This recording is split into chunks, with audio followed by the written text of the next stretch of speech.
지역사회 감염이 시작되면서 코로나19 사태가 장기화될 분위기입니다. 무엇보다 우리 경제에 미치는 영향이 우려됩니다. 지역사회 감염 우려가 커지면서 가뜩이나 힘든 소상공인들, 사태가 장기화되면 더 힘들어질 텐데요. 현장 분위기는 어떤지 관련 영상부터 확인해 보겠습니다. 자리만 200개가 넘는 식당이 텅 비었습니다. 단체 손님이 줄면서 매출이 10분의 1로 줄었다는 게 주인의 하소연입니다. 회식 손님이 이제 매출을 이렇게 견인하다시피 했는데 300은고사하고 30만 원 정도도 어려울 것 같아요. 대형마트도 다양한 할인 행사를 내세우며 고객몰이에 나섰지만 썰렁한 분위기만 감돕니다. 엄청 괜찮아, 사람 없잖아 지금. 정말 큰일인데요. 네. 이 사람들이 외출을 꺼리면서 이 소상공인들 타격이 불가피한 지금 상황인데 네. 실제로 소상공인들이 느끼는 고통 어느 정도인가요? 코로나19 사태 이후 매출액이 줄었다는 응답이 응답자의 98%, 사실 거의 다죠. 네. 그다음에 응답자의 또 97%, 역시 거의 대부분이 방문객이 줄었다라고 이 설문조사 결과를 통해서 밝히게 됐습니다. 뭐 거의 대부분의 소상공인들이 충격을 받고 있다 이렇게 보시면 되겠습니다. 그래서인가요? 이 문 대통령도 이 자발적 임대료 인하 이런 상생책을 거론했죠.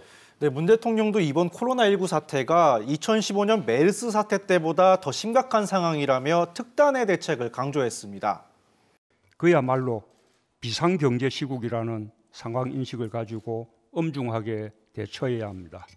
정부가 취할 수 있는 모든 수단을 이용하는 특단의 대책이 절대적으로 필요한 때입니다. 민생 경제가 큰 타격을 입을 것을 우려하며 자영업자들의 어려움을 함께 나누길 주문했습니다. 자영업자들에게 현실적으로 가장 큰 어려움은 점포 임대료입니다. 범정부적인 강력한 지원과 함께 상가 임대인과 임차인 사이에서도 상생의 노력이 함께 펼쳐지기를 바람하지 않습니다. 임종윤 기자, 그러면 정부의 소상공인에 대한 대책 뭐가 나올까요? 일단은 앞서 대통령이 여러 번 언급했던 임대료 경감 대책 뭐 이런 부분들을 중심으로 해서 나올 것 같은데 이달 말이 아마 그 지원 대책이 구체적인 지원 대책이 나오는 시기가 될 것 같고요. 네. 이에 앞서 지난 13일에 소상공인들은 금융 대책은 좀 나왔습니다. 1,200억 원 규모의 지원 대책이 나오기는 했고 사실 근데 이건 뭐 부채가 될 수 있는 부분이기 때문에 일단 소상공인들의 반응이 그렇게 좋은 건 아니고요.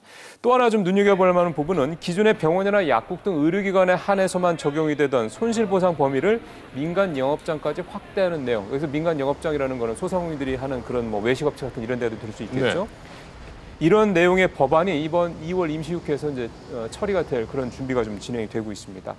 근데 여기서 좀 하나 짚어봐야 될 부분은 2015년 메르스 때도요. 정부의 방역 지침에 따라서 휴업한 곳만 보상 대상이 됐었거든요. 그러니까 이번에도 손실을 입었다 손치더라도 모든 소상공인들이 이를테면 지원을 받기가 쉽지는 않을 것 같다는 생각도 좀 해볼 수가 있겠습니다. 그렇군요.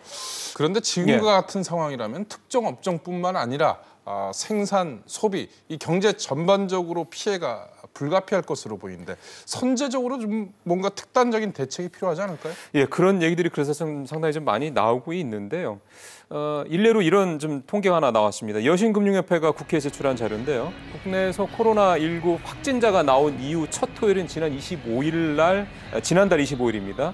그 당시에 카드 사용액이 8,400억 정도가 나왔는데요. 이게 거의 반토막밖에 안 된 수준이었습니다. 그렇군요. 그러니까 이게 만약 지역 감염으로 확산이 된다, 이게 전국적으로 확산이 된다 그럴 경우에는 정말 우리나라 내수가 직격탄을 맞을 수도 있습니다. 지난 메르스 사태 때 나왔었던 개별 서비스 인하 같은 이런 수단들이 필요한 게 아니냐는 얘기들이 나오고 있는 그런 상황인데요. 근데 다만 이 개수의 문제는 좀 실효성을 따져볼 필요가 있습니다. 그래서 전문가한테 직접 얘기를 좀 들어봤습니다.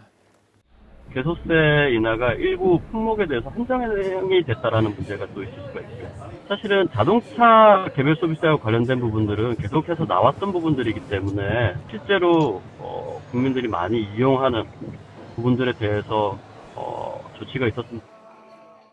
우려하던 지역 감염이 시작됐습니다.